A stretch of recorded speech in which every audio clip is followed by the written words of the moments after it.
सुप्रभात। Class 10th lesson number 4 मानवीय करुणा की दिव्य चमक। इस शीर्षक को सर्वेश्वर दयाल सक्सेना ने लिखा है।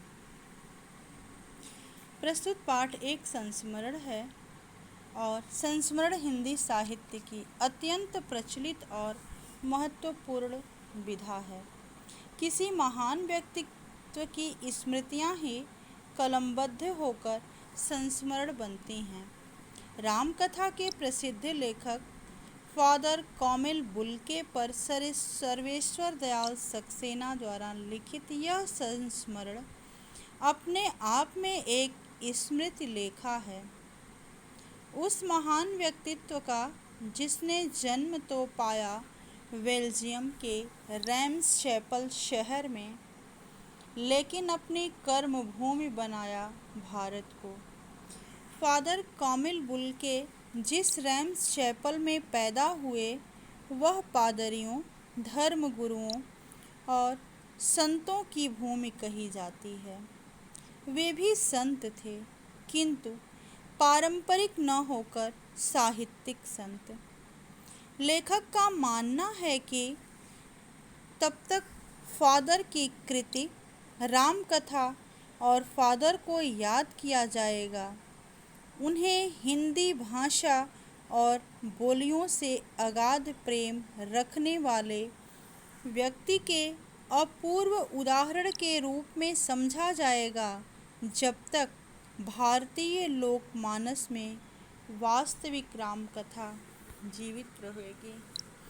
सर्वेश्वर दयाल जी ने प्रस्तुत अंश में यह चर्चा करते हुए शुरुआत की है कि फादर कौमिल बुल्के की मृत्यु जहरबाद से हुई।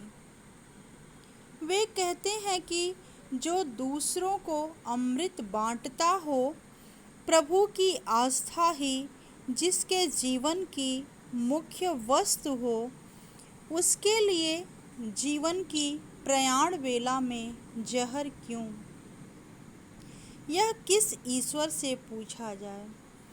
लेखक इस अंश में फादर के व्यक्तित्व की विशेषताओं को रेखांकित करते हुए कहता है कि उन्हें याद करना एक उदास और शांत संगीत को सुनने जैसा है।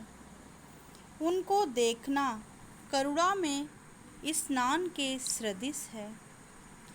फादर साहित्यिक संस्था परिमल से जुड़े थे और गोष्ठियों में गंभीर और रचनाओं पर बेबाक राय, घरों के उत्सव आदि में बड़े भाई या पुरोहित के समान स्नेहिल, ऐसे व्यक्तित्व के स्वामी थे फादर बुल्के। फादर बुल्के जहरबाद होता है कि गले में फोड़ा के जैसे हो जाता है, और जो गले में फोड़ा के जैसे होता है उसी को जहरबाद कहते हैं।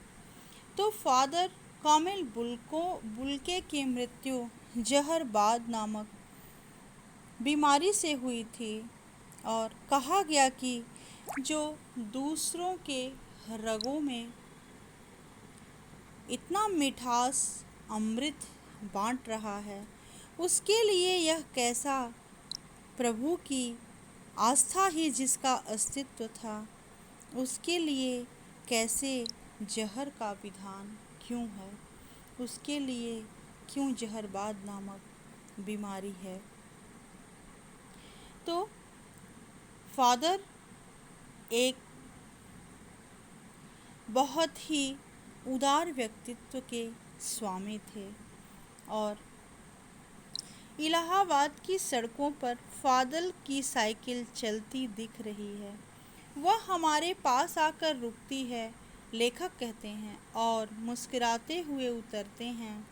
देखिए देखिए, मैंने उसे पढ़ लिया, और मैं कहना चाहता हूँ, उनको क्रोध में भी कभी नहीं देखा, आवेश में देखा है, और ममता तथा प्यार में लबालब झलकता महसूस किया। अक्सर उन्हें देखकर लगता कि बेल्जियम में इंजीनियरिंग के अंतिम वर्ष में पहुंचकर उनके मन में सन्यासी बनने की इच्छा कैसे जाग गई, जबकि घर भरा पूरा था। 2 भाई, 1 बहन और माता पिता सभी थे, लेकिन उनके मन में सन्यासी बनने की भावना किस तरह आई, आगे का अंश अगली क्लास में। धन्यवाद।